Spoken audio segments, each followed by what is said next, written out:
రోహింగ్యాస్ని మాత్రం మనం పంపించడానికే ట్రై చేస్తాం.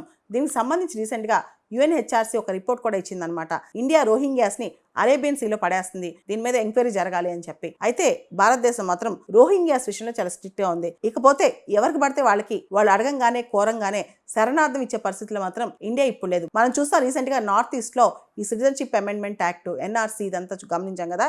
దాదాపు అస్సాంలో 19 లక్షల మంది వాళ్ళ సిటిజన్షిప్ ప్రూవ్ చేసుకోలేకపోయారనమాట. ఇలా నార్త్ ఈస్ట్లో చాలా మంది రెఫ్యూజీస్, చాలా మంది ఇల్లీగల్ ఇమిగ్రెంట్స్ దేశానికి వచ్చేసారనమాట. ఇక్కడ పరిస్థితి ఏంటంటే అక్రమ వలసదారులని నియంత్రించే హక్కు ఏ దేశానికైనా ఉంది. ఆల్రెడీ మన నార్త్ ఈస్ట్ అనేది ఈశాన్య రాష్ట్రాలు అనేవి చాలా బలహీనంగా ఉంటాయి అనమాట. అక్కడికి విపరీతమైన లక్షల కొద్ది ఇల్లీగల్ ఇమిగ్రెంట్స్ వస్తే అక్కడ పూర్తి స్థాయిలో సోషల్ ఎకనామిక్ ప్రాబ్లమ్స్ తలెత్తే అవకాశం ఉంది. ఆల్రెడీ తలెత్తాయి కూడా. ఇక్కడ రెఫ్యూజీ, ఇల్లీగల్ ఇమిగ్రెంట్ అనేది కూడా కొన్నిసార్లు డూప్లికేట్ అవుద్ది అనమాట. ఎవరు రెఫ్యూజీయో ఎవరు ఇల్లీగల్ ఇమిగ్రెంటో మనం పూర్తి స్థాయిలో చెప్పలేము కూడా.